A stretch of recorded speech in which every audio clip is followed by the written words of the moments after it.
4 abad sudah berlalu, tapi kata-kata Shakespeare masih bergaung. Mau tahu kenapa? Saksikanlah kisah lengkapnya di video ini. Di video kali ini, saya akan menemani kalian menyelami kisah William Shakespeare. Siapakah William Shakespeare?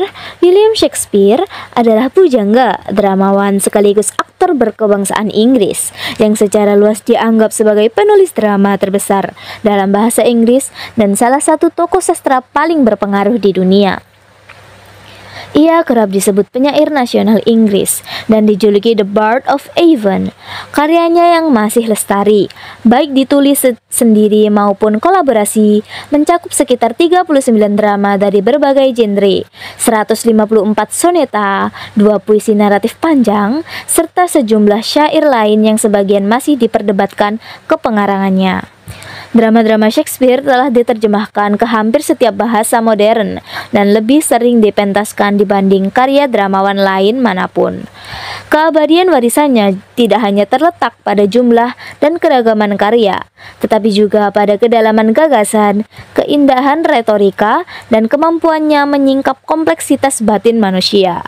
Dengan itu, Shakespeare menjelma figur abadi yang melampaui zamannya, meninggalkan jejak tak tergantikan dalam sejarah sastra dan budaya dunia. Salah satu karya terkenal oleh William Shakespeare yaitu Romeo and Juliet, berakar dari kisah roman tragis Italia yang dipuisikan Arthur Brooke dalam The Tragical History of Romeo and Juliet dan diperaksakan kembali oleh William Painter dalam Palace of Pleasure. Shakespeare yang menuliskannya antara 1591 sampai 1595 dan mementaskannya pertama kali pada 1597. Mengadopsi narasi tersebut, tetapi memperluasnya melalui pengayaan karakter sekunder seperti Mercutio dan Paris, sekaligus memadatkan kompleksitas dramatiknya. Karya ini memadukan struktur komedi dan tragedi, mengubah peran minor menjadi poros dramatik, serta menampilkan perkembangan karakter yang terjalin dengan ragam bentuk puisi, termaksud penguasaan soneta Romeo yang kian matang. Sepanjang sejarah, drama ini mengalami metamorfosis lintas medium, dari pentas restorasi Inggris, revisi Couric, hingga opera George, benda yang mengubah tragedi menjadi romansa bahagia serta berbagai adaptasi modern, termaksud film klasik pada 1936 dan terjemahan Indonesia oleh Trisno Soemardjo. Hamlet mengisahkan Pangeran Denmark yang dilanda duka setelah ayahnya wafat dan tahta pun direbut pamannya, Claudius, yang menikahi ibunya. Arwah yang sang raja mengungkap bahwa ia pun dibunuh, mendorong Hamlet pada dilema balas dendam, kegilaan, serta intrik istana. Tragedi cinta dengan Ophelia dan pengkhianatan berlapis berujung pada kehancuran hampir semua tokoh, menjadikan Hamlet salah satu tragedi paling gelap karya Shakespeare. Terjemahan ke dalam bahasa Indonesianya berjudul Hamlet, Pangeran Denmark, dan dilakukan oleh Trisno Soemardjo. William Shakespeare, putra pasangan John Shakespeare, seorang pamong desa sekaligus pengrajin sarung tangan terpandang, dan Mary Arden, putri tuan tanah kaya, lahir di Stratford-upon-Avon dan dibaptis pada 26 April 1564. Tanggal lahir pastinya tak tercatat, namun tradisi menetapkan pada 23 April bertepatan dengan hari Santo George, yang ironisnya juga menjadi tanggal wafatnya pada 1616. Ia merupakan anak ketiga dari 8 bersaudara, sekaligus putra sulung yang bertahan hidup. Meski catatan pendidikan tidak tersisa, para sejarawan meyakini ia menimba ilmu di King's New School yang kurikulumnya syarat bahasa Latin klasik dan tata retorika. Pada usia 18 tahun, ia menikahi Anne Hathaway yang lebih tua 8 tahun darinya. Pernikahan yang tergesa itu segera diikuti kelahiran Susanna, lalu pasangan kembar Hamnet dan Judith. Namun tragedi menimpa ketika Hamnet meninggal pada usia 11 tahun, meninggalkan jejak duka yang kelak diyakini mewarnai karya-karya sang pujangga.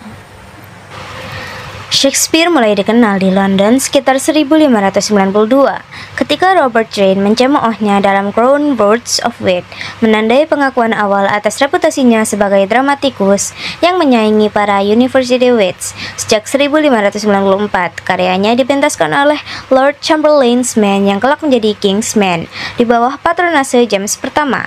Bersama rombongan ini, ia mencapai puncak kejayaan sekaligus kemakmuran melalui keterlibatannya dalam pendirian The Globe pada 1599, penguasaan Blackfriars, dan investasi properti di Stratford. Selain menulis, ia masih tercatat berperan sebagai aktor meskipun kiprah panggungnya meredup setelah 1603. Sepanjang karir, Shakespeare membagi hidup antara London dan Stratford, berpindah dari Bishopsgate ke Southwark, lalu dekat Katedral Santo Paulus. Mobilitas ini menegaskan posisinya yang ganda, yaitu seniman teater berpengaruh di ibu kota, sekaligus tuan tanah mapan di kampung halamannya. Shakespeare mulai jarang menulis setelah tahun 1610. Meskipun ia masih sesekali mengunjungi London hingga 1614, pada masa itu, ia terlibat dalam persidangan Bellot versus Mountjoy pada 1612, membeli sebuah rumah di kawasan Blackfriars pada 1613, serta menyelesaikan 3 drama terakhirnya bersama John Fletcher, penerusnya di kelompok King's Men. Aktivitasnya semakin berkurang hingga pada 25 Maret 1616 ia menandatangani surat wasiat terakhir. Hanya sebulan sebelum wafat di Stratford pada 23 April 1616 pada usia 52 tahun. Jenazah Shakespeare dimakamkan di gereja Trinity Suci, Stratford dengan sebuah epitaf yang berisi kutukan bagi siapa saja yang berani memindahkan tulang belulangnya. Harta peninggalannya diwariskan terutama kepada putri sulungnya, Susanna. Meskipun garis keturunan langsung Shakespeare berakhir pada 1670 dengan wafatnya cucu tunggal Elizabeth Hall tanpa keturunan. Namun, karya dan namanya tidak ikut sirna. Pada 1623, sahabat-sahabatnya menerbitkan First Folio, menghimpun hampir seluruh naskah dramanya. Sejak itu, berbagai monumen dan penghormatan didirikan dari Stratford hingga Poets' Corner di Westminster Abbey, menjadikan Shakespeare bukan sekadar tokoh teater, melainkan sosok abadi dalam sejarah sastra dunia. Karya Shakespeare merevolusi teater dan sastra dengan memperluas karakterisasi, struktur alur, serta kedalaman bahasa. Ia mengubah senandika menjadi sarana eksplorasi psikologis tokoh sekaligus mengangkat romansa sebagai tema tragedi melalui Romeo and Juliet. Pengaruhnya menjalar ke berbagai bidang Dickens, Hardy, dan Faulkner. Dalam prosa, Melville dalam Moby Dick, Verdi melalui opera Macbeth, Othello, dan Falstaff, hingga Freud yang menjadikan Hamlet sebagai dasar analisis kejiwaan. Selain itu, bahasa Shakespeare berperan besar dalam pembentukan bahasa Inggris modern. Pada masa ketika ejaan dan tata bahasa belum tersandar, ia memperkenalkan kosakata serta ungkapan yang kini mengakar dalam percakapan sehari-hari.